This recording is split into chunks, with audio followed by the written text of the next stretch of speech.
स्वागत है। आज हम ये देख रहे हैं कि शारीरिक फिटनेस को असल में नापा कैसे जाता है। हमारे पास जो सामग्री है वो काफ़ी दिलचस्प है। अलग अलग तरह के टेस्ट्स और उनके मकसद पर बात करेंगे। तो चलिए पड़ताल शुरू करते हैं। ये टेस्ट असल में क्या बताते हैं, मतलब बास्केटबॉल स्किल से लेकर कार्डियो एंड्योरेंस तक। हमारा मकसद है इन अलग अलग टेस्ट्स को समझना और ये जानना कि फिटनेस जांचने में इनकी क्या अहमियत है। आपने शायद नॉक्स टेस्ट या स्किन फोल्ड कैलिपर या हार्वर्ड स्टेप टेस्ट का नाम सुना हो। आज ऐसे ही कई तरीकों पर हम बात करने वाले हैं। बिल्कुल। और सबसे पहले शायद ये देखना जरूरी है कि कुछ टेस्ट ना वो किसी खास खेल के लिए ही बने होते हैं। अच्छा। जैसे जैसे जैसे बास्केटबॉल को लें तो उसमें ड्रिबलिंग और पासिंग को आंकने के लिए टेस्ट है, नॉक्स टेस्ट एक उदाहरण है।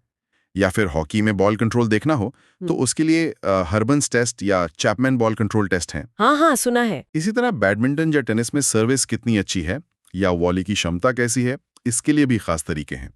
Miller wall volley test, Dyer test, French short serve test. मतलब ये सब उस खेल के लिए जो जरूरी स्किल्स हैं उनको परखते हैं। जी हाँ, बिल्कुल, स्पेसिफिक स्किल्स। हाँ, ये तो हुई खेल विशिष्ट स्किल्स की बात। लेकिन शरीर की जो बुनियादी फिटनेस होती है, जैसे लचीलापन या फुर्ती, उसे कैसे नापते हैं? देखिए, लचीलेपन के लिए एक तो ब्रिज अप टेस्ट है या फिर गोनियोमीटर जैसे उपकरण भी इस्तेमाल होते हैं। और फुर्ती मतलब एजिलिटी, जो जिम्नास्टिक जैसे खेलों में बहुत जरूरी है। हाँ, तेजी से दिशा बदलना। बिल्कुल, उसे 4x10 शटल रन या फिर जिगजैग दौड़ से जांचते हैं। और ताकत के लिए मैंने वो पुलअप्स और आर्म हैंग्स के बारे में सुना था। शायद AHPER यूथ फिटनेस टेस्ट का हिस्सा है ये। सही कहा आपने। AHPAR टेस्ट जो अमेरिका में स्कूलों में काफी चलता था, उसमें ये हाथ और कंधे की ताकत जांचने के लिए शामिल थे। लड़कों के लिए पुलअप्स, लड़कियों के लिए आर्म हैंग्स। अच्छा। वैसे पैरों की ताकत के लिए आजकल डायनामोमीटर को ज्यादा वैज्ञानिक मानते हैं। और सहन शक्ति मतलब एंड्योरेंस? एंड्योरेंस के लिए भी कई टेस्ट हैं, जैसे वो 30 सेकंड सिटअप टेस्ट। पेट की मांसपेशियों की ताकत और एंड्योरेंस दोनों देखता है। हाँ, और बच्चों के लिए वो 600 मीटर दौड़ या वॉक भी है, शायद 9 से 17 साल के बच्चों के लिए। जी। और कार्डियोवैस्कुलर एंड्योरेंस यानी दिल की सेहत और सहन शक्ति के लिए कूपर एरोबिक टेस्ट बहुत कॉमन है। कूपर टेस्ट, हाँ। और क्वींस कॉलेज स्टेप टेस्ट भी है। कूपर टेस्ट की अच्छी बात यह है कि ये लगभग हर उम्र के लोग कर सकते हैं और इससे अंदाजा लगता है कि दिल कितनी कुशलता से काम कर रहा है। अच्छा, फिर वो विस्फोटक शक्ति मतलब पावर, उसके लिए वर्टिकल जंप या सार्जेंट जंप का जिक्र है। लेकिन दिलचस्प बात ये लगी कि ये कूद जो है वो समन्वय यानी कोऑर्डिनेशन नहीं मापती। नहीं, बिल्कुल नहीं। समन्वय के लिए बाधा दौड़, हर्डल रेस जिसे कहते हैं, वो ज्यादा बेहतर टेस्ट है। और रिएक्शन टाइम मतलब आप कितनी जल्दी प्रतिक्रिया देते हैं, उसके लिए तो वो रोलर ड्रॉप टेस्ट जैसा आसान तरीका भी है। हाँ, वो तो काफी सरल लगता है। अच्छा, अब जरा कुछ खास उपकरणों और तरीकों पर आते हैं। स्किन फोल्ड कैलिपर का जिक्र हुआ था, ये क्या चीज है? स्किन फोल्ड कैलिपर एक तरीका है शरीर में चर्बी का अंदाजा लगाने का। सस्ता भी पड़ता है। कैसे काम करता है ये? इससे त्वचा के नीचे जो वसा की परत होती है ना, उसकी मोटाई नापते हैं। अलग अलग जगहों पर, हथेली जैसी जगह पर नहीं। लेकिन इसमें एक बात है, नतीजा इस पर बहुत निर्भर करता है कि नापने वाला कितना कुशल है।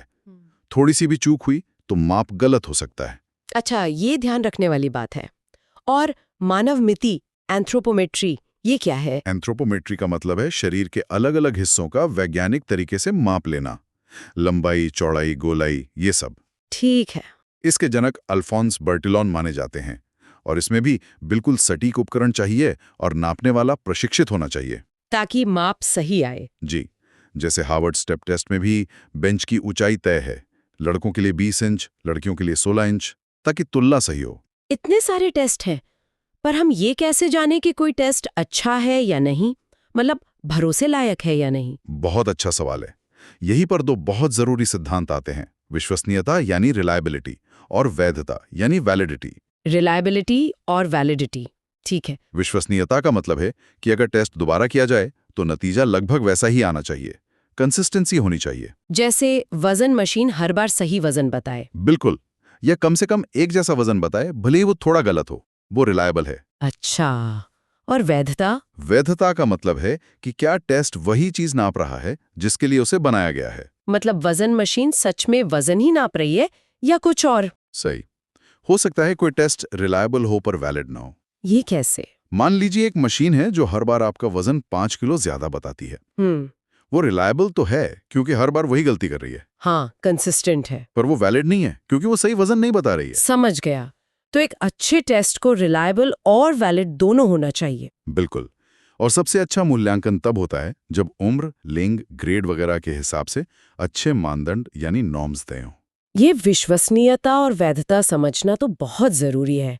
अच्छा, कुछ और टेस्ट का भी जिक्र था शायद, JCR test battery, Scott motor क्षमता परीक्षण। हाँ, ये भी मोटर फिटनेस या क्षमता आंकने के तरीके हैं।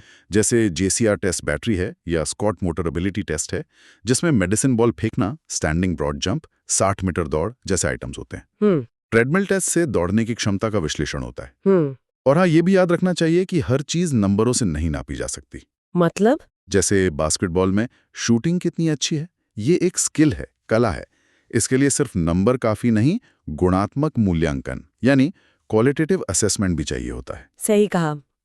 और क्या कुछ ऐसी भी चीजें हैं जो ये फिटनेस टेस्ट नहीं मापते? बिल्कुल है।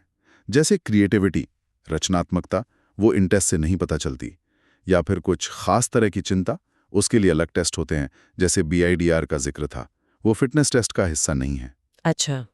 SAT जैसे टेस्ट योग्यता यानी एप्टीट्यूड मापते हैं, फिजिकल फिटनेस नहीं। हाँ, वो तो अलग हो गया। और एक आखिरी बात जो सूत्रों में मिलती है, वो है खराब पोस्चर के बारे में। हाँ, उसका क्या कारण बताया गया है? अक्सर हमारी पढ़ने, बैठने, खड़े होने और चलने की जो गलत आदतें होती हैं, वो इसका बड़ा कारण बनती है। यही ध्यान देने वाली बात है।